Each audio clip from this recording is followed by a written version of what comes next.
નમસ્તે બા દોસ્તો, સ્વાગત છે તમારું ટીચિંગ બાય પૂર્વી ચેનલમાં। આજે આપણે જોઈશું પ્રકરણ 1, વિજ્ઞાનની અદ્ભુત દુનિયા, the wonderful world of science. કેટલીક એવી સુંદર દુનિયા છે જેના વિશે આપણે માત્ર જોઈએ છીએ, ક્યારેય જાણવાનો પ્રયાસ કરતા નથી। તો આપણે મનુષ્ય હંમેશા આપણી આસપાસની દુનિયા વિશે ઉત્સુક રહ્યા છીએ। આપણે બાળપણથી આપણી આસપાસની દુનિયા વિશે જાણવાનું અને તેના વિશે પ્રશ્ન પૂછવાનું શરૂ કરી દઈએ છીએ। શાળાના પ્રારંભિક તબક્કામાં તમને તમારી આસપાસની દુનિયા વિશે જાણકારી મેળવવાની અને તેની વિશે શોધખોળ કરવાની મજા આવી હતી ને? તમે અહીંથી શાળાએ જતા હોય અથવા શાળાએથી ઘરે આવતા હોય તો તમે કેટલીક દુનિયા જુઓ છો, જે વિવિધતા વાળી। આમ કેમ હશે, આમ કેમ હશે, તમે તમારા મમ્મી પપ્પા દાદા દાદીને પ્રશ્ન પૂછતા હોય ને? હવે તમે શાળાના મધ્ય તબક્કા ધોરણ 6 થી 8 માં આવી ગયા છો। ત્યારે પણ આપણને જે સુંદર દુનિયામાં રહીએ છીએ તેના વિશે ઊંડાણપૂર્વક જાણવાની અને તેને સમજવાની રોચક યાત્રા શરૂ રાખીશું। અને આ માટે આપણી પાસે એક નવો વિષય છે, વિજ્ઞાન। વિજ્ઞાનની આ અદ્ભુત દુનિયામાં તમારું સ્વાગત છે। અત્યાર સુધી તમારે વિજ્ઞાન વિષય આવતો હતો નહીં, પરંતુ આપણે વિજ્ઞાનની અંદર આપણે પર્યાવરણમાં કેમ તમારે આવતું, આપણી આસપાસ ને સૌની આસપાસ ને એમાં પર્યાવરણ વિશે આવતું, એમાં વિજ્ઞાન આની અંદર ઊંડાણપૂર્વક અને કેવો અભ્યાસ છે કે જે તમારે તમારી રોજબરોજની દુનિયામાં તમારે જેનો ઉપયોગ કરો છો। વિજ્ઞાન એટલે શું? આપણે જે દુનિયામાં રહીએ છીએ તેને સમજવા માટે, આ બ્રહ્માંડના રહસ્યોને ઉજાગર કરવા માટે વિચારણા, અવલોકન અને કાર્ય કરવા માટેની એક રીત છે।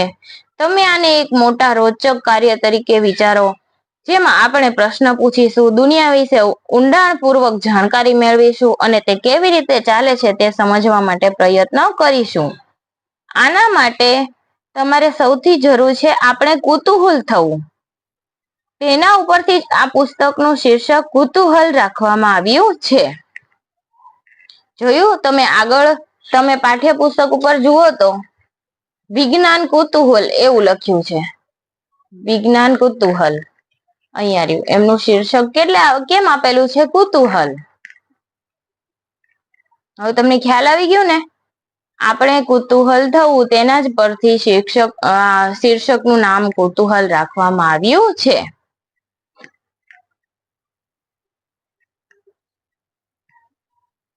વાત રેતીના નાના કણના અભ્યાસની હોય કે મોટા મોટા પર્વતની, ઘાસના નાના તણખલાની હોય કે મોટા જંગલની, તેમાં હંમેશા કંઈક નવું રોચક જાણવાનું હોય છે। શું તમને ક્યારેય રાત્રે આકાશ તરફ જોઈને આશ્ચર્ય થયું છે?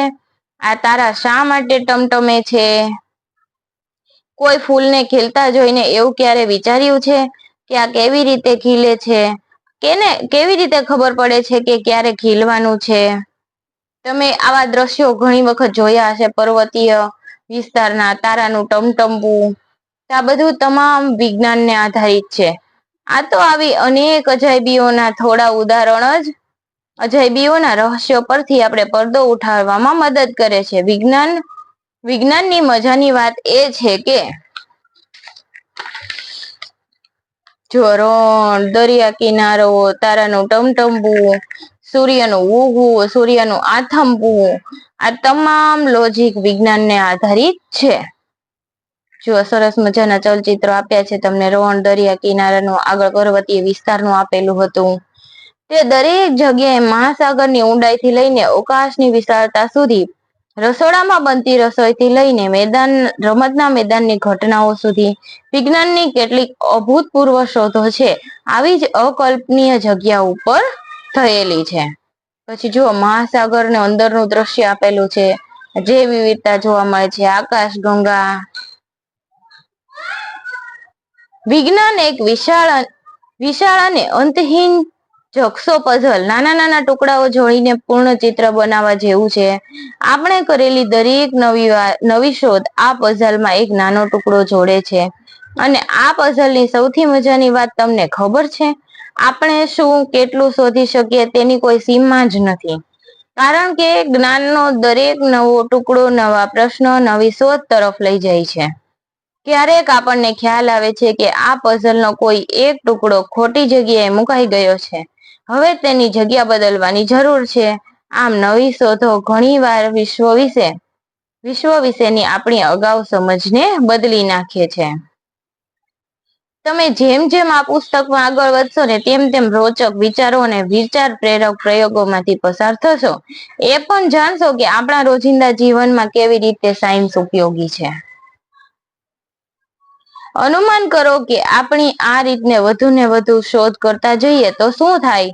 આપણને સમજાતું જશે કે આ બધા વિચારો એકબીજા સાથે જોડાયેલા છે. ચાલો તો શરૂઆત કરીએ આપણા ઘર પૃથ્વીથી. આપણે જાણીએ છીએ કે જેના ઉપર જીવન શક્ય હોય એવો એકમાત્ર ગ્રહ છે એ કયો છે? પૃથ્વી. પૃથ્વીને પોતાનું ઉદાહરણ જેનું આપણે રક્ષણ કરવું જ જોઈએ. પૃથ્વી પરના જીવોમાં અદ્ભુત વૈવિધ્ય છે. વનસ્પતિ અને પ્રાણીઓ કે જે આ ગ્રહના વિવિધ પ્રદેશોમાં અસ્તિત્વ ટકાવી રાખવામાં અને વિકસાવવામાં સફળ રહ્યા છે. તમે જે બીજને છોડમાં અને ઈયળ એટલે કે કેટરપિલર ને એક સુંદર પતંગિયામાં રૂપાંતરિત થતા જોયા હશે. તમે નાની એવી એક ઈયળ એટલે કે કેટરપિલર હોય એ સુંદર મજાનું પતંગિયું બને છે. આવા ઘણા અવલોકનો કર્યા હશે.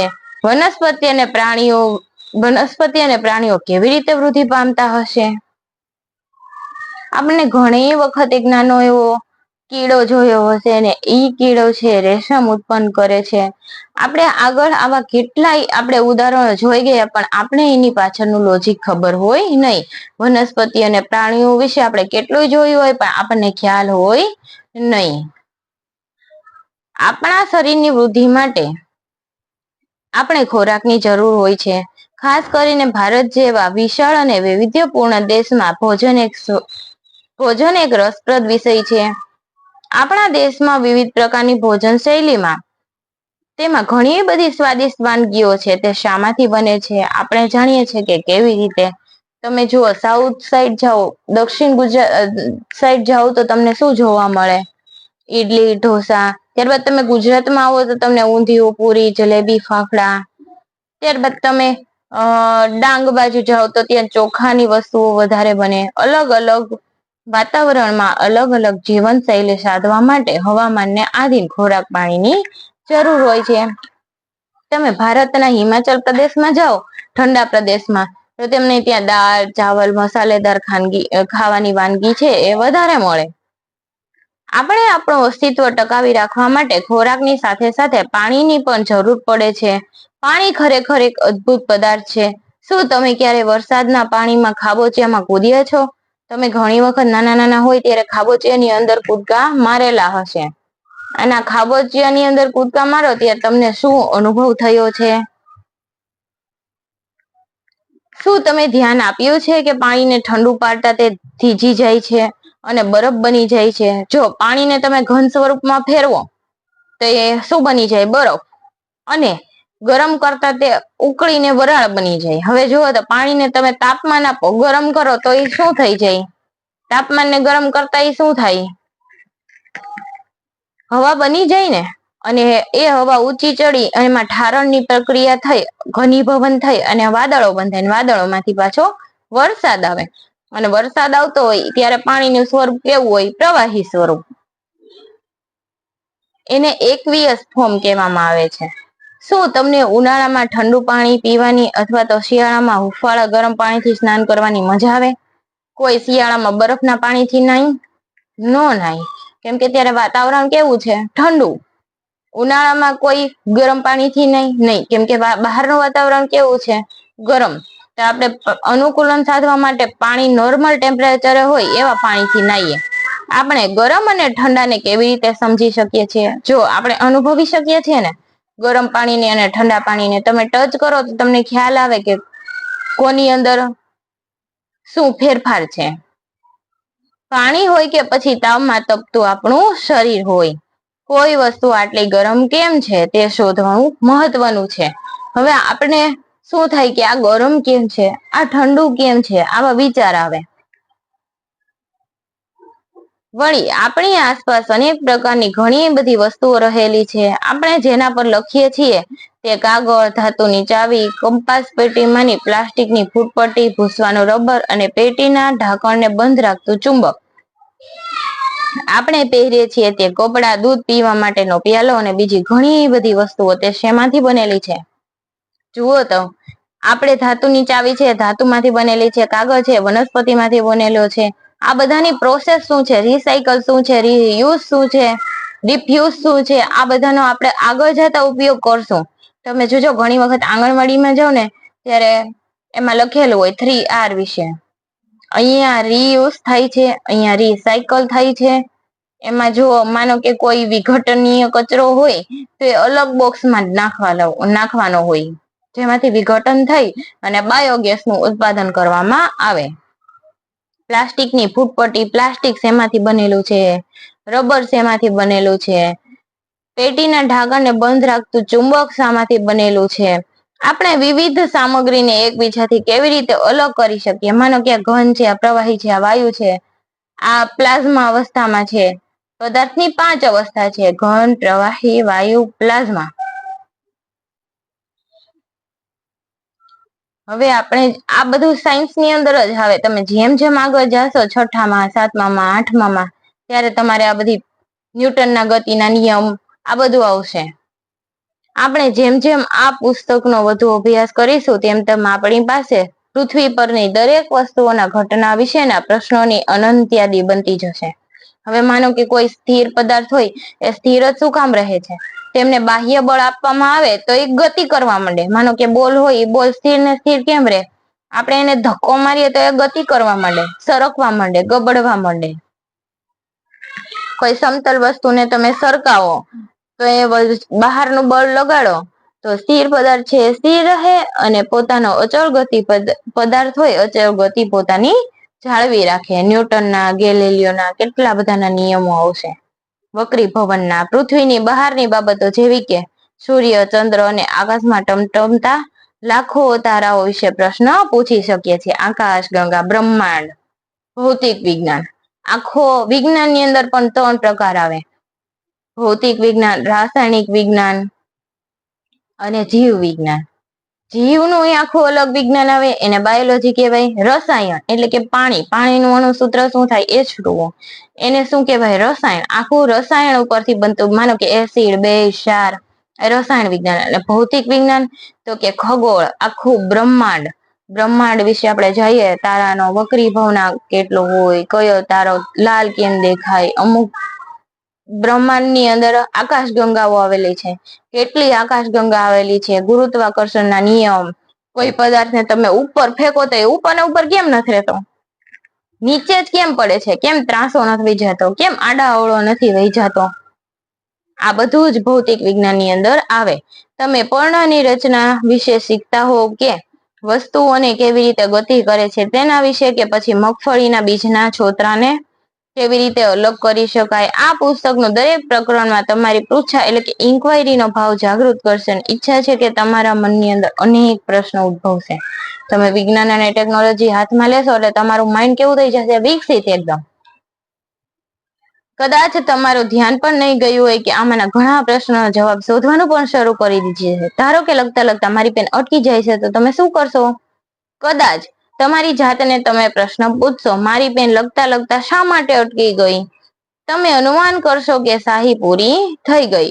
એટલે કે માનો કે તમારી પેન છે એ અટકી ગઈ તો તમે એના વિશે વિચારશો ને, પેન શું કામ અટકી ગઈ? હવે તમે તમારી પેનને ખોલીને રિફિલ તપાસશો અને આ રિફિલમાં તમારા અનુમાનની ચકાસણી કરશો. જો રિફિલ ખાલી હશે તો તમે માનશો કે તમારું અનુમાન કેવું હતું? સાચું. પરંતુ રિફિલ ખાલી ન હોવાનું અવલોકન કરો તો તમે શું કરશો? તો તેમાંની શાહી સુકાઈ ગઈ હશે. બીજું અનુમાન કરશો. આ અનુમાન સાચું છે કે નહીં તે તમે ચકાસવા માટે કોઈ બીજું જ અનુમાન કરશો. વાસ્તવમાં વિજ્ઞાન આ જ રીતે કાર્ય કરે છે. તમારી પેન શા માટે અટકી ગઈ તે જાણવા માટે તમે કરેલ પ્રયાસ એ વૈજ્ઞાનિક પદ્ધતિનું એક ઉદાહરણ છે. માનો કે હું તમને એમ કહું કે આપણી આંખ બે આંખે સ્વતંત્ર જોઈ શકતી નથી. આપણી બે આંખ વિશે આપણે સરખું જ જોઈ શકીએ. એક આંખે આ દ્રશ્ય ને એક આંખે આવી રીતે જોઈ શકીએ નહીં. માનો કે હું એમ કહું કે ન્યૂટનની ગતિના 3 જ નિયમ છે, પણ એ 3 નિયમ સાબિત કરેલા હોય છે. સાયન્સ છે એ પ્રૂવ ને હંમેશા માને છે. હંમેશા તમે સાયન્સ છે એ સાબિતી માંગે, સાબિત કર્યા વગર કશું થાય નહીં. માનો કે એમાં ઘણા લોકોની ઈચ્છા હોય કે મારે સાયન્ટિસ્ટ બનવું જ છે, તો માનો કે તમારે કોઈ પણ કોષ શોધવા છે વનસ્પતિના, અલગ અલગ પ્રકારના કોષ છે એવું તમારે શોધવું છે, તો બધા કોષનું માઇક્રોસ્કોપ વડે શું કરવું પડે? નિરીક્ષણ. તો જ આપણે એના વિશે આપણે પ્રૂવ કરીએ અને આકૃતિ બતાવીએ અને એમની માહિતી આપીએ, પદ્ધતિ અને પ્રયોગ આપીએ, તો જ એમ વિજ્ઞાન સાચું માને. બાકી આજકાલ એમને એમ સાયન્ટિસ્ટ થવાતું નથી. હવે ચાલો વિચારીએ અને લખીએ. જો તમારે લખવાનું છે હવે, આવી કોઈ એક સમસ્યા કે જેને તમે ઉકેલવાનો પ્રયત્ન કર્યો હોય અને એના વિશે લખો. આ માટે તમે કયા સ્ટેપ યુઝ કર્યા છે? માનો કે કોઈ તમે એક સમસ્યાની અંદર ફસાઈ ગયા છો, એ સમસ્યા વિશે તમારે લખવાનું છે. જો નોટબુક ની અંદર હવે આપણે લખવાનું છે.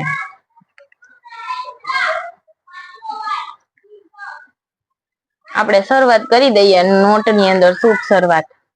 પ્રકરણ 1, વિજ્ઞાનની અદ્ભુત દુનિયા. એમાં જો પ્રવૃત્તિ 1.1 આપણને એવું લખવાનું અને વિચારવાનું કીધું છે. કોઈ એવી સમસ્યા કે જેના વિશે તમે ઉકેલ શોધવાનો, ઉકેલ લાવવાનો પ્રયત્ન કર્યો હોય, એના વિશે લખવાનું છે. ને એના માટે આપણે કયા કયા સોપાનો યુઝ કર્યા હોય એ પણ લખવાનું છે.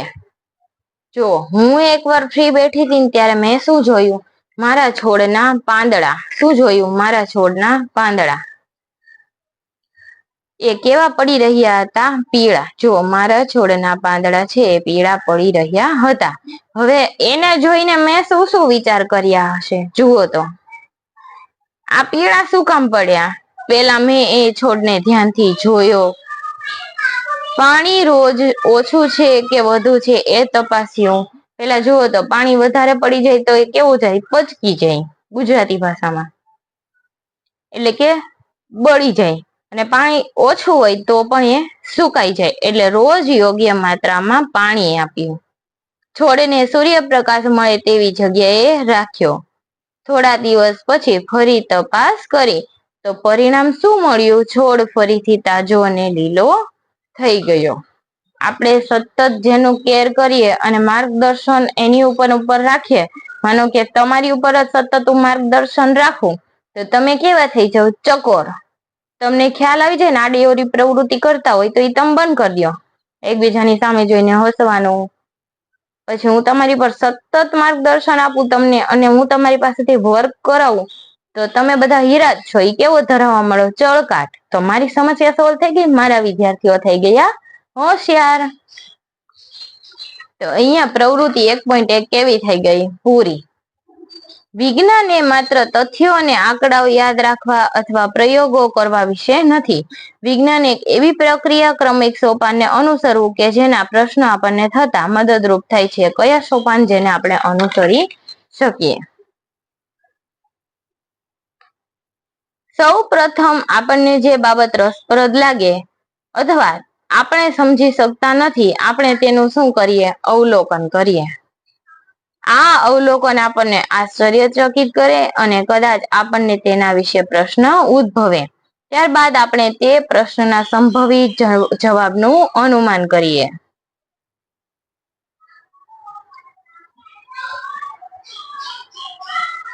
પછી તે આપણે ખરેખર પ્રશ્નનો જવાબ મળ્યો કે નહીં, મળ્યો છે તો સાચો મળ્યો છે કે ખોટો, પરિણામના વિશ્લેષણ એટલે કે એનાલિસિસ કરવાનો પ્રયત્ન કરીએ.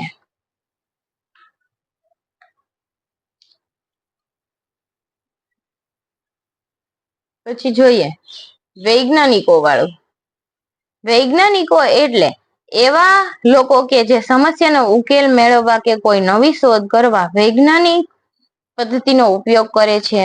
તો કોઈ પણ વ્યક્તિ કે જે વૈજ્ઞાનિક પદ્ધતિને અનુસરે છે તે વિજ્ઞાનની જેમ કાર્ય કરે છે તેમ કહેવાય. માનો કે કોઈ પણ કાર્ય છે આડેધડ ન થવું જોઈએ, એની એક મેથડ હોવી જોઈએ.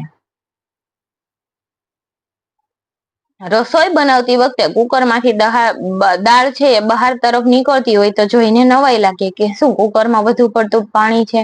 ના, પણ એવું નથી હોતું. કુકરની અંદર દાળ નાખો એટલે સાથે પાણી નાખો, પાણીની અંદર પરપોટા થાય. શું કામ? કે પ્રેશર કુકરની અંદર હવા ભરાય અને હવાથી આપણો ખોરાક બફાય. હવા અને પાણી ભેગો થાય અને આપણો ખોરાક બફાઈ જાય. સાયકલ સમારકામ કરનારને વિશે વિચારીઓ જે શોધવાનો પ્રયાસ કરે છે ટાયરમાંથી હવા કેમ નીકળી ગઈ અને તે ક્યાંથી ગઈ, અથવા કોઈ ઇલેક્ટ્રિશિયન વિશે વિચારવાનો કે શોધવાનો પ્રયાસ કરે છે. વિદ્યુત બલ્બ શા માટે પ્રકાશિત થતો નથી? શું બલ્બમાં કોઈ ખરાબી છે કે સ્વિચમાં? આપણે જ્યારે પ્રશ્નો પૂછીએ ત્યારે તેના જવાબ શોધવા માટે પ્રયત્ન કરીએ છીએ ત્યારે આપણે બધા એક જ રીતે વૈજ્ઞાનિક છીએ. આપણને એક સરખા વિચાર આવે તો આપણો માઇન્ડ પણ કેવો કામ કરે છે? વૈજ્ઞાનિક જેવો. પાછી એક પ્રવૃત્તિ આવી છે. પ્રવૃત્તિ 1.2 ચાલો વિચારીએ અને લખીએ.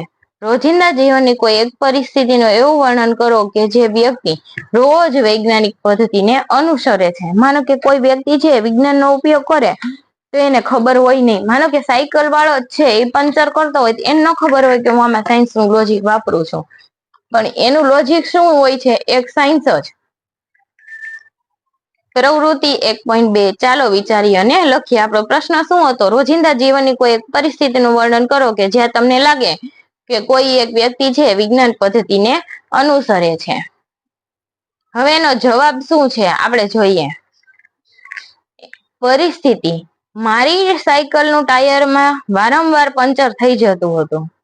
એવી પરિસ્થિતિ હતી કે હું સાયકલ લઈને આવું સ્કૂલે, પાછો છૂટું ત્યારે પંચર થઈ જાય. એક દિવસ હવા ભરાવી, બીજે દિવસે સ્કૂલ આવ્યો, વળી બીજે દિવસે ટાયરની અંદર હવા જતી રહી. સાયકલ વાળાએ પેલા ટાયર તપાસ્યું, પછી ખબર પડી કે આની અંદર પંચર જ છે. પછી સાયકલ વાળાએ પેલા ટાયર તપાસ્યું, પછી એને હવા ક્યાંથી લીક થાય છે એ શોધ્યું. ત્યારબાદ ટાયરમાં પાણી નાખીને બબલ્સ આવ્યા ત્યાં કાણું શોધ્યું. હવાને તમે પેલા જે ટાયરમાં જે ચીરાઈ ગયું છે અથવા તો કાણું પડી ગયું છે એ પાણી ભરેલા ટબમાં બોળો એટલે નાના નાના બબલ્સ થાય. તમે જોજો, કોથળી ફોડીને નાખજો એક કાણું પાડીને, ફુલાવીને ફટાફટ પાણીની અંદર નાખશો એમાંથી શું નીકળશે? પરપોટા. ત્યારબાદ તે જગ્યાએ પેચ લગાવ્યો. પંચર કરવા વાળા પાસે ખબર છે નાની એવી પટ્ટી હોય છે. ફરી હવા ભરી, તપાસ કરી. આ રીતે તેને વૈજ્ઞાનિક પદ્ધતિનો ઉપયોગ કરી અને સમસ્યાનો શું કરી દીધો? ઉકેલ લાવી દીધો. તો આ શું થઈ ગયું? એક પ્રકારનું સાયન્સ.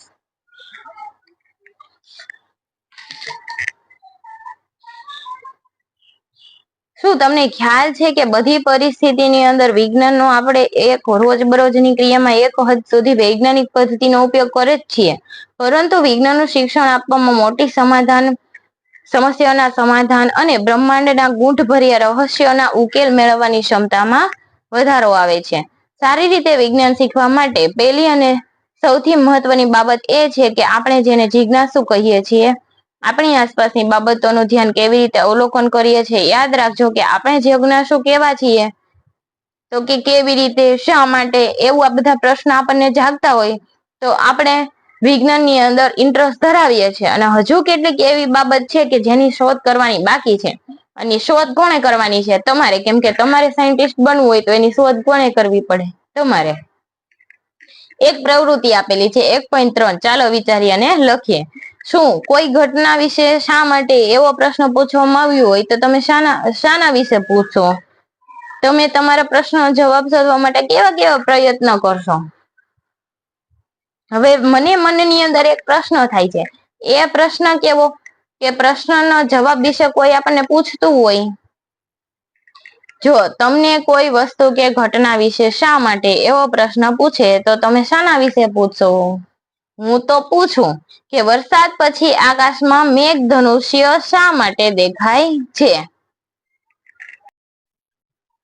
તમે તમારા પ્રશ્નનો જવાબ શોધવા માટે તમે કેવા પ્રયત્ન કરશો ને એ તમારે લખવાનું છે.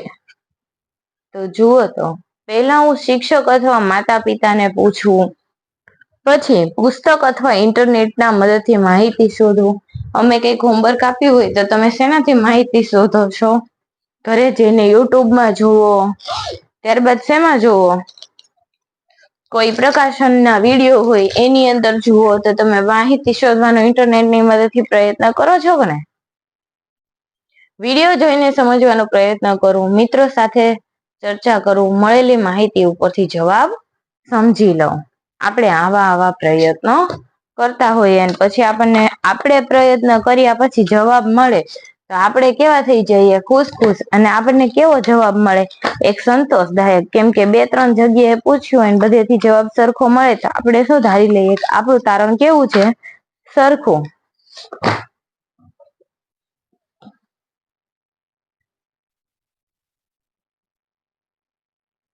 વિજ્ઞાનમાં ભાગ્યે લોકો એકલા અટુલા કામ કરે છે. વિશ્વભરના વૈજ્ઞાનિકો મોટા જૂથોમાં સાથે મળીને કામ કરે છે. આથી જો તમે કોઈ જવાબ જાતે ન શોધો તો તમારા મિત્રની મદદ માંગજો. સાથે મળીને શોધખોળ કરવાનો હંમેશા વધુ મજેદાર હોય છે. એકલા અટુલા કામ કરો એની કરતા તમે જે વર્ગમાં એટલે કે જૂથમાં રહીને કામ કરો છો તો તમને સફળતા જલ્દી મળે છે. અલબત્ત યાદ રાખો કે તમને તમારા બધા પ્રશ્નોના જવાબ ધોરણ 6 ની અંદર મળે નહીં. ચિંતા ન કરો. આવનારા 5 અથવા તેનાથી પણ વધુ વર્ષો માટે વિજ્ઞાનની યાત્રા પર નીકળી પડ્યા છો.